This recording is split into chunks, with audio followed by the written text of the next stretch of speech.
Barsana, Rajmandal, Uttar Pradesh, India. Barsana is the capital of King Vrishabhanu, the father of Radharani. This is where Srimati Radharani lived and had many pastimes with Krishna. Barsana is 42 kilometers, 25 miles, from Mathura and has a 7 kilometers parikrama path around it. Krishna is Hari, he steals away all our attachments and ultimately steals our heart when it becomes soft like the butter of the gopis, but Srimati Radharani steals the heart of even Hari, so she is here and Barsana is the abode of Sri Radhe where she performed her childhood pastimes in the courtyard of Vrishabhanu and Kuti. This village is settled on and around two hills which are adjacent to each other. The white-colored hill is the longer one and is called Brahma Hill while the black-colored one is called Vishnu Hill. Padma Purana states that Lord Brahma has taken the form of these hills in Barsana so as to get the dust of the lotus feet of Sri Krishna and their devotees on his heads. There are 4 peaks of these hills: Banner, Mangar, Dangar and Vilasa Garh, and each of these peaks is one of the heads of Lord Brahma. Vilasa Garh lies on the Vishnu Hill while the rest 3 peaks lie on Brahma Hill. How to get there? You can go by taxi, or if you want to use public transport then, at Aklakunji in Vrindavan you will find many autos to take you to Mathura bus stop. For shared auto they charge around 15 rupees per person to drop you at Mathura bus stop. From there buses are available to take you to Barsana will cost around 46 rupees per person. Please note the buses are not in a very good condition, but we are expecting improvement in future as Uttar Pradesh government is working on improving the transport facility and also it is the most economical option. Just at the foot of the steps leading to Shriji Temple is the palace of Vrishabhanu Maharaj where Sri Radhe performed her childhood pastimes. Here one can have darshan of Vrishabhanu, Kirtida, Shritama, and Sri Radhe. Photography is not allowed but I managed to take a click. Also close by is the Ashtasakhi Temple where one can have darshan of Sri Radhe along with her principal Sakhis, girlfriends.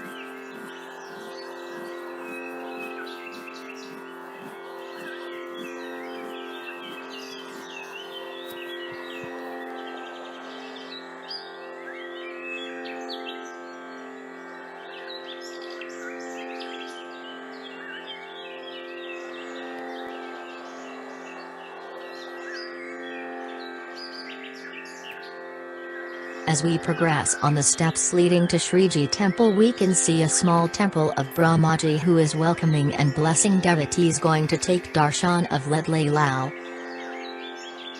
Just left side of Brahmaji Temple there is a stone, it is believed it has footprints of Sri Radhe.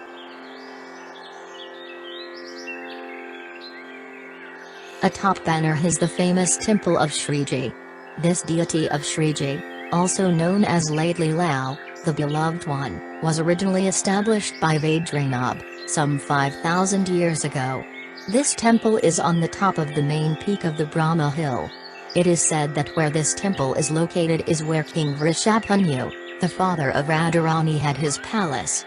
On top of the hill here is the Larily-Lal temple, which is the main temple in Barsana. Photography is strictly prohibited but I managed to take a click.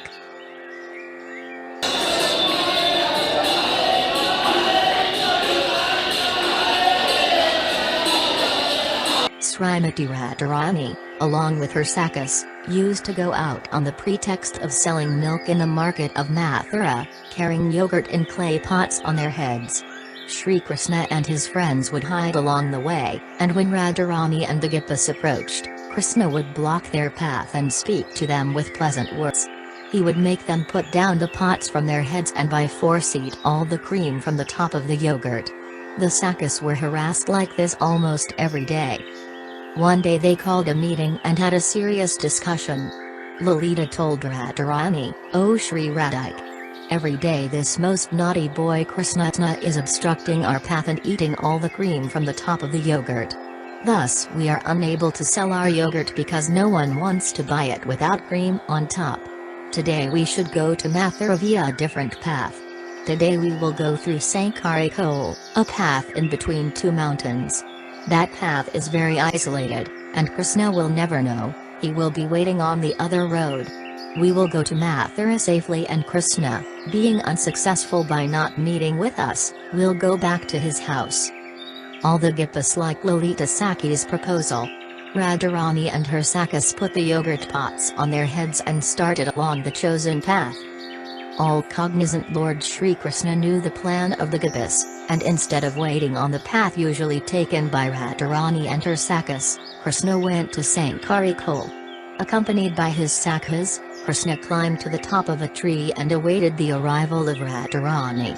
Meanwhile the gopis were proceeding through Sankhari Khole without any fear or apprehension. From the top of the tree Krishna could see Radharani in the distance. He and his Sakhis hid themselves inside the tree and waited there quietly. As soon as Radharani reached there, Krishna came down from the tree and blocked her path. There was a big quarrel between the gopis and Krishna's Sakhis. Krishna was trying to reach the yogurt pot on the heat of Sri Radhe, but she managed to fend off his advances. Sri Radhe told him, "You have been eating the cream from our yogurt every day. As a result the yogurt has not been sold. O Lampata, let us pass. It is getting too late. We have to go very far to sell our yogurt, all the way to Mathura. Don't harass us like this every day." While speaking these words to Krishna, Sri Radha was trying to move around him and proceed on her way. When Krishna saw Radharani continue along the path without caring about him, he became angry. Picking up a stone, he aimed it at the yogurt pot on the head of Srimati Radharani. The yogurt pot broke and its contents spilled over the body of Radharani and on the ground. Sri Krishna and his friends collected the yogurt from the ground and happily ate it, dancing in ecstasy. This pastime took place during the month of Citra on Krishnastami Tithi. Till today devotees are celebrating this pastime of Sri Radha and Krishna in Barsana.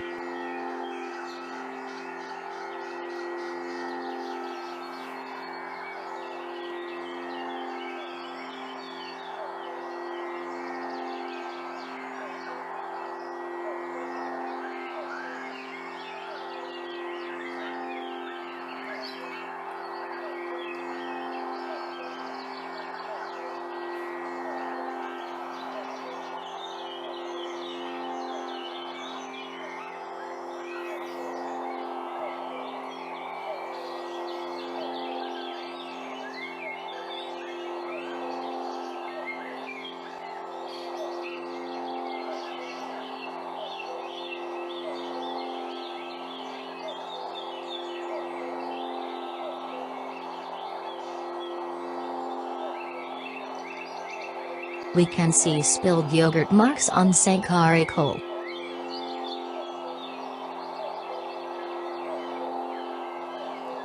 Lord Krishna's footprints on Sankhari Khole.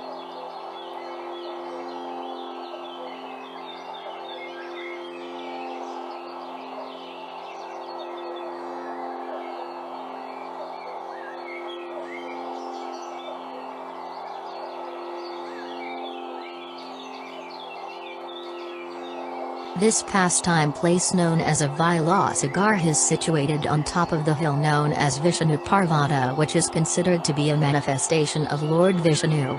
The word Vilasa means absorbed in pastimes, and Garh means a secluded place. There is a temple here called Vilasa Bihari Mandira and also a Raja Mandala. Once Radharani and her girlfriends were playing in a grove on the hill when Krishna arrived on the spot and became absorbed in looking at the beauty of Radharani. Seeing Krishna standing there looking at her, Radharani forbade him to come any nearer and insisted he should instead go away and play with his friends. Nevertheless, he refused to leave and very gradually inched closer. Suddenly a terrible dust storm started to blow and thick dust clouds swirled everywhere, forcing the gopis to close their eyes. Taking advantage of the situation, Krishna sneaked up to Radharani and kissed her on her lotus face and then ran away. This village of Ciksauli is situated 1.5 kilometers southwest of Barsana, on the other side of Sankhari Khole. At this place the expert gopis dressed Sri Radhe wonderfully. This village is the birthplace of Sri Citrasakhi, one of the 8 main gopis.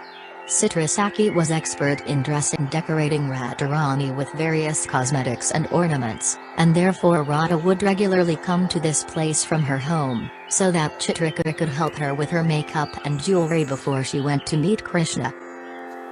This pond is situated south of Gahvaravan and southwest of the village of Ciksauli. The cows were milked here at the time of Krishna's manifest pastimes. This was the cowshed of the many hundred of thousands of cows belonging to Vrishabhanu Maharaja. One day, Kishori Radhika was watching the cows be milked, and she too desired to milk them. She took a clay pot and proceeded to do so. Mischievous Krishna arrived at that spot and said, "Sakhi, don't you know how to milk a cow? Come, I will teach you." And he sat down next to her. "O Mohan, teach me," Radhika said, and she placed herself in front of him. "All right. You milk from 2 teats and I will milk from the other 2, and keep looking at me." Laughing, Krishna started to milk. Suddenly, he aimed a jet of milk at Radha's face, saturating her with it. He and the other Sakhis started laughing. On the northwestern part of Ciksauli village is Sri Radhe Sarovar. This pond is also called Gahvaravan Kund. Canopied by creepers on all sides and covered by thick trees, this pond is the very beauty of Gahvaravan. Nearby are beautiful groves. Vaisnavas perform parikrama of these groves with deep faith and roll in the dust here. This pond holds many memories of Radha and Krishna's various amorous exchanges.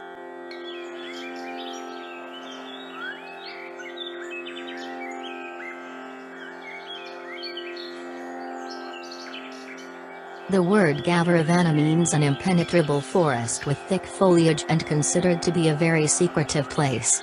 This small forest is situated around the base of Brahmagiri Parvata in between Sankhari Khole and Ciksauli village. This small forest formerly covered the southern portion of Brahmagiri Parvata, Mana Garh and Mayur.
Mana Garh is a very attractive place on top of Brahmakal Parvat.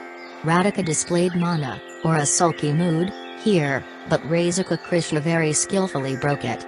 One day, Sri Krishna sent a message to Radhika through Subala, who is one of his Priyanarma Sakhas, and through Vrindadevi that they should meet at a certain time.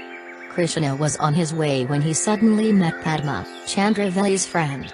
Padma described Srimati Chandravali's state of separation from him and repeatedly requested him to meet with her. Sri Krishna could not ignore her plea, and went to Chandravali's kunja for what he intended to be a short time. However, he became so absorbed in sweet talks and playful pastimes with Chandravali that he forgot everything else, and the time for the arranged meeting with Radhika elapsed. Meanwhile, one of Radhika's well-trained female parrots, Saris, arrived on a tree in the same kunja.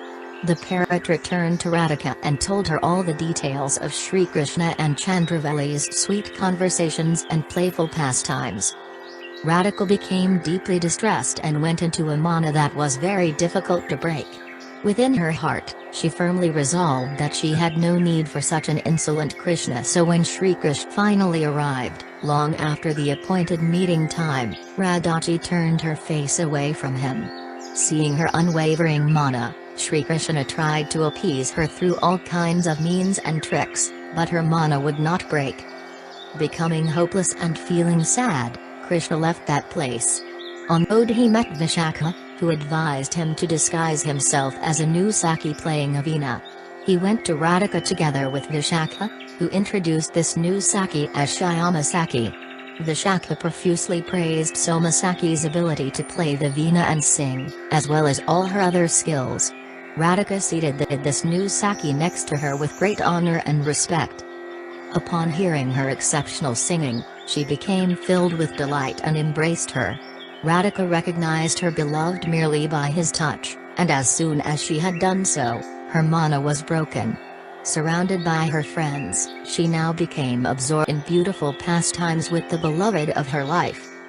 When I arrived, this temple bhaga offering was going on, so the curtain was closed. I was waiting for Darsan.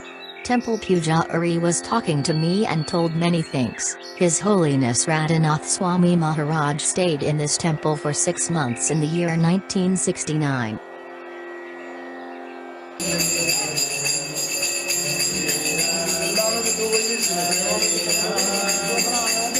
Mayur Kuti is situated on the top of Brahmakal Parvat. Here, one can have darshan of the Ras Mandal where Radhika and Krishna danced in the form of a peacock, Mayur, and Peahen.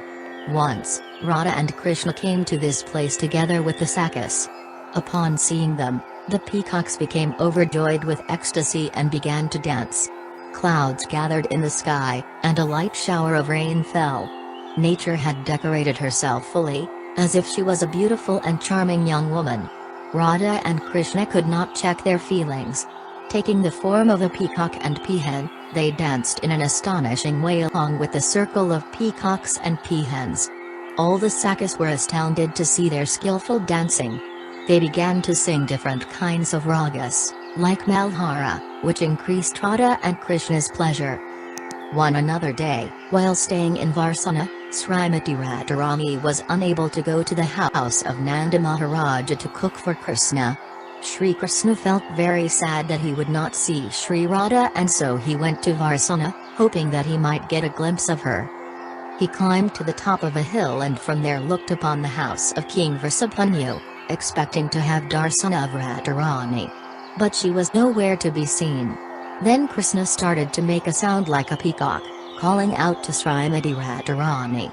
When Radharani heard this sound from inside the place, she could understand that this was not the sound of real peacock but the voice of her beloved Krishna.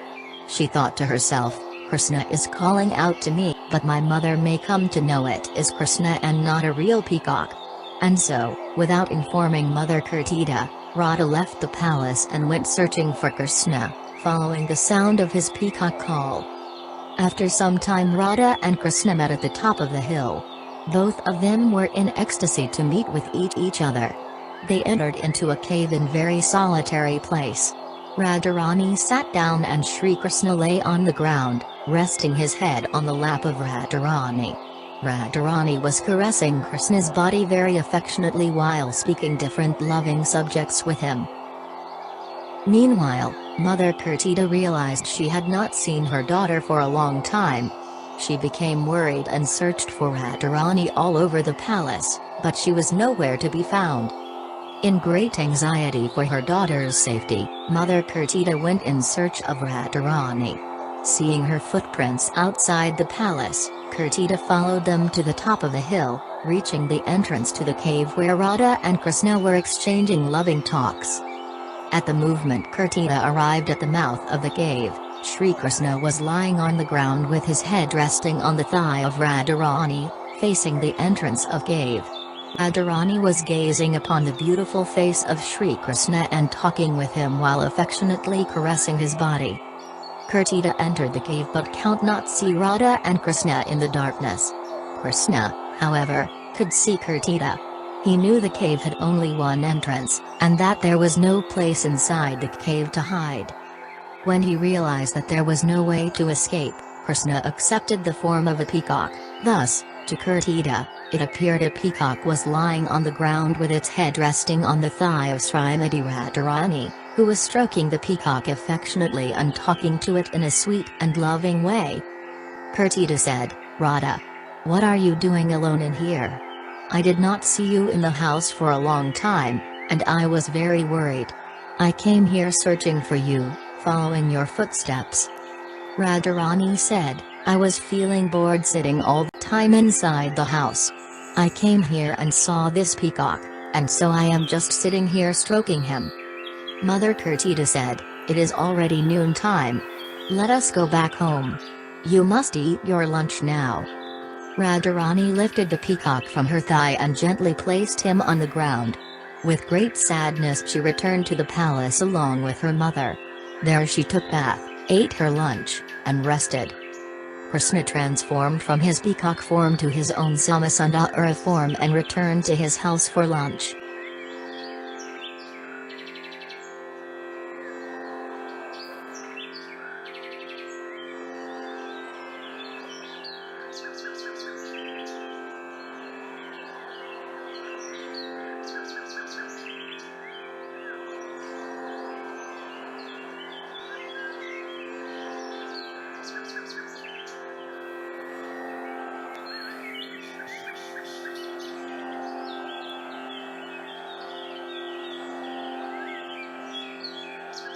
At this place the Gopis would swing Radha and Krishna. Dan means charity. At this place is the Dan Bihari Temple. The story about this place is that once there was a poor Brahmana who had a daughter of marriageable age. The Brahmana was so poor that he had no money to give a suitable dowry for his daughter. The Brahmana's wife had a sharp tongue and she sent her husband out to beg and told him not to come back without a suitable dowry. He approached Krishna at this place to help him. Krishna then arranged for him to get golden jewelry equal to the weight of Srimati Radharani.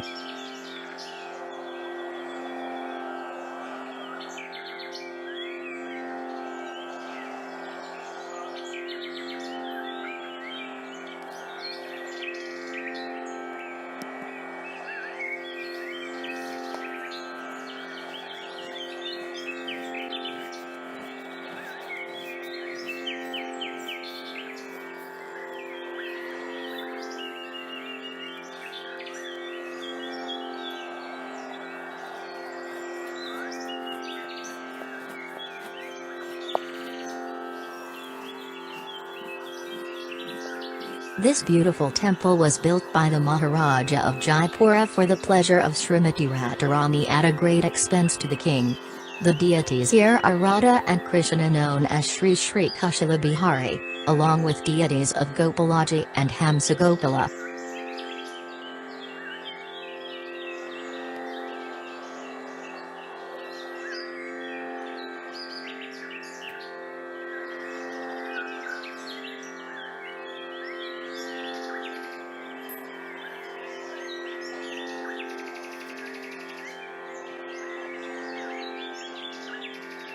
Mother Yasoda loves Radharani very much. She wanted her to marry Krishna.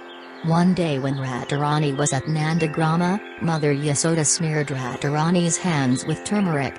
The custom was that when the parents of the proposed bride and groom agreed that their children would marry, then the bride's hands would be smeared with turmeric. When Radharani saw her yellow hands, she was very embarrassed and wondered how she would hide them from others.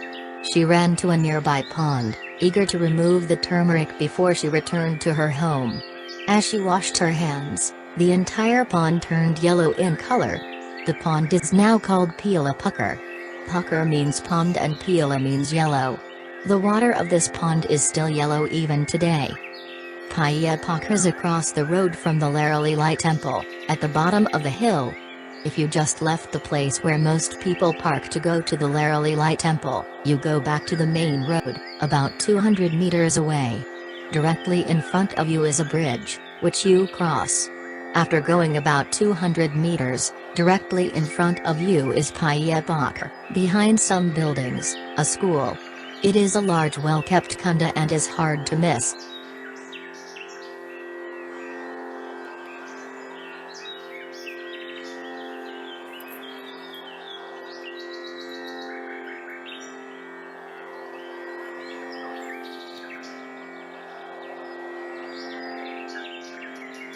Vrishabhanu Kund is situated east of the village of Barsana. Maharaj of Vrishabhanu bathed in this Kund every morning. It has been described that in a different era Maharaj of Vrishabhanu found Radhika in this Kund while bathing. She was a newly born baby girl playing on a lotus flower in the water. Sometimes Radhika would bathe here and enjoy water sports together with her sakhis. In short distance is Kunda. Radhika's mother Kirtida used to bath here daily. This pond is also famous by the name Radha Sarovar.